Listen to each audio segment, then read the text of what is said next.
नमस्कार मित्रों, मैं हूं एस.के. सिंह और चुनाव पे चर्चा सीरीज की यह हमारी तीसरी वीडियो है।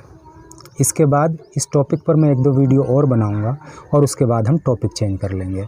लेकिन मेरी वीडियोज़ के जो टॉपिक्स होंगे वो सच्चाई पर आधारित होंगे, वो प्रैक्टिकल लाइफ पर आधारित होंगे। जो कुछ आपकी लाइफ में घटित होता है, मेरी लाइफ में घटित होता है, जो कुछ आप फील करते हो, मैं फील करता हूँ, उन्हीं सारे टॉपिक्स को हम कवर करेंगे। हवा में कोई बात नहीं करेंगे। और आज की चर्चा शुरू करने से पहले मैं आपसे एक निवेदन करना चाहता हूं कि भाई ज़रा इस चैनल को सब्सक्राइब कर लो और साथ ही वो घंटी वाला बटन ज़रूर दबा देना, चाहे घंटी बजा देना, ताकि आने वाली वीडियोस की नोटिफिकेशन आपको मिल सके।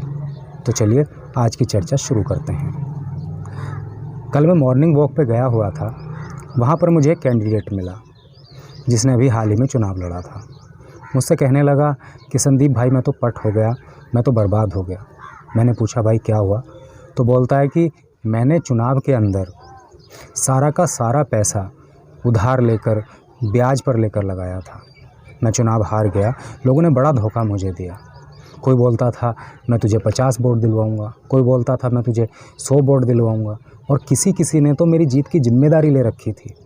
कुछ लोग जो रोज़ मेरे घर चाय पानी पीने के लिए आया करते थे, उन तक ने वोट मुझे नहीं दिया। और अब हालात ये हैं कि घर का खर्च तक चलना मुश्किल है। ये सारी बातें बताते हुए वो व्यक्ति बहुत दुखी हो रहा था। अब यार एक बात बताओ, जब इस व्यक्ति को पता था कि मेरे पास चुनाव लड़ने के लिए बजट नहीं है, मेरी पॉकेट चुनाव लड़ने के लिए अलाउ नहीं कर रही, तो इस व्यक्ति को चुनाव नहीं लड़ना चाहिए था। अब यार उधार पैसा लेके चुनाव लड़के कोई बाप दादा का नाम थोड़ी रोशन करना है। लेकिन एक बात और आपको माननी पड़ेगी कि समाज के अंदर कोई व्यक्ति इतना कमीना, इतना शातिर दिमाग और इतना चालाक होता है कि वो अपना लाभ कमाने के चक्कर में बेचारे ऐसे सीधे साधे लोगों को, ऐसे गरीब लोगों को उल्लू बनाता है और उनको गलत सलाह देता है। अब एक गलत सलाह के चक्कर में मारा गया ना ये गरीब। तो ऐसे लोगों को मैं कहना चाहता हूँ कि भाई पैसे के पीछे इतना भी मत भागो कि यार पाप की गठरी ही अपने सिर पर रख लो। इस दुनिया के लिए तो पैसा कमा ही रहे हो, उस दुनिया के लिए भी कुछ कमा लो, क्योंकि वहाँ पर ये नहीं देखा जाएगा कि आपके अकाउंट में 1 लाख रुपए पड़े हैं कि 1 करोड़ रुपए पड़े हैं। वहाँ पर देखा ये जाएगा कि आपके अकाउंट में अच्छाइयाँ कितनी पड़ी हुई हैं। खैर, अब पैसा उधार लेने की बात करते हैं। भाई पैसा उधार लेकर आप चाहे ज़मीन खरीद लेना, आप चाहे मकान बना लेना, आप चाहे प्लॉट खरीद लेना, लेकिन उधार पैसा लेके चुनाव मत लड़ना। हाँ, एक काम किया जा सकता है कि अगर आपके पास जितना पैसा चुनाव में लगना है, अगर आपके पास उसका 75% पैसा है तो 25% आप पैसा उधार ले सकते हो। लेकिन अगर आपके पास है ही 25% तो 75% पैसा लेके चुनाव मत लड़ना, क्योंकि चुनाव एक रिस्क है। वैसे तो लाइफ में बोलते हैं कि रिस्क लेना चाहिए और रिस्क लेना भी पड़ता है, लेकिन ये एक अलग तरह का रिस्क है। फॉर एग्ज़ाम्पल, अगर आप चुनाव लड़ रहे हो और चुनाव मैदान में मान लीजिए 2 कैंडिडेट हैं, तो आपके पास 1 चांस जीतने का है और 1 चांस हारने का है। अगर चुनाव मैदान में 3 कैंडिडेट हैं तो आपके पास 2 चांस हारने के हैं और 1 चांस जीतने का है। अगर चुनाव मैदान में 5 कैंडिडेट हैं, जैसे कि मेरी पंचायत में थे, तो प्रत्येक कैंडिडेट के पास 4 चांस हारने के थे और 1 चांस जीतने का था। कुल मिलाकर इससे ये पता लगता है कि जैसे जैसे कैंडिडेट्स की संख्या बढ़ती है वैसे वैसे रिस्क बढ़ता है। और ये बात मैं नहीं कह रहा हूँ, बल्कि ये बात मैथमेटिक्स कहता है, ये बात गणित कहता है, ये बात विद्वान लोग कहते हैं।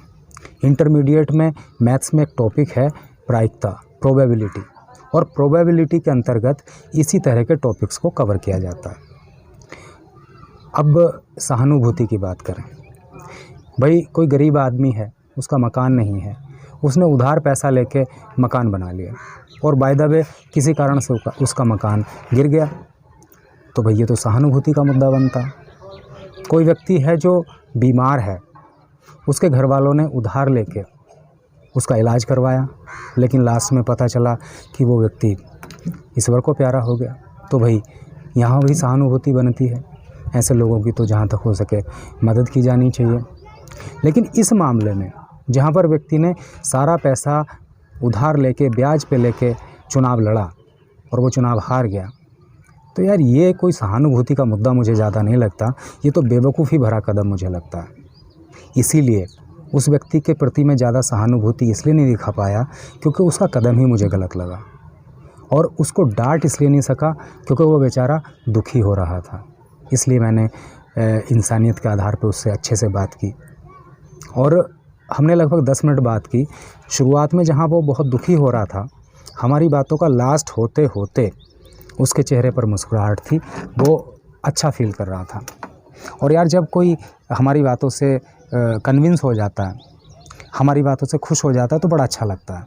आपने भी कभी ना कभी किसी ना किसी को किसी ना किसी मुद्दे पर ज़रूर कन्विंस किया होगा।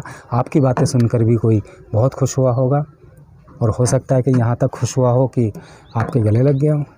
हुआ है लाइफ में कभी ऐसा? हुआ तो ज़रूर होगा, बता नहीं रहे हो। खैर छोड़ो, इस वीडियो से हमें 2 शिक्षाएं मिलती हैं। पहली शिक्षा तो हमें ये मिलती है कि गलत लोगों की संगति से बचो, क्योंकि गलत लोगों की संगति में रहोगे तो वो गलत सलाह देंगे और अल्टीमेटली आपका लॉस होगा। अच्छे लोगों की संगति में रहोगे तो कुछ अच्छा सीखने को मिलेगा।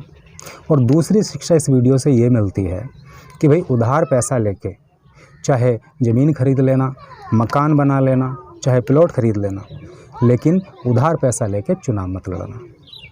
तो आज की वीडियो में बस इतना ही। वीडियो को पूरा देखने के लिए आपका बहुत बहुत धन्यवाद। मैं मिलूँगा फिर आपसे किसी नई वीडियो में। जय हिंद, जय भारत, वंदे मातरम।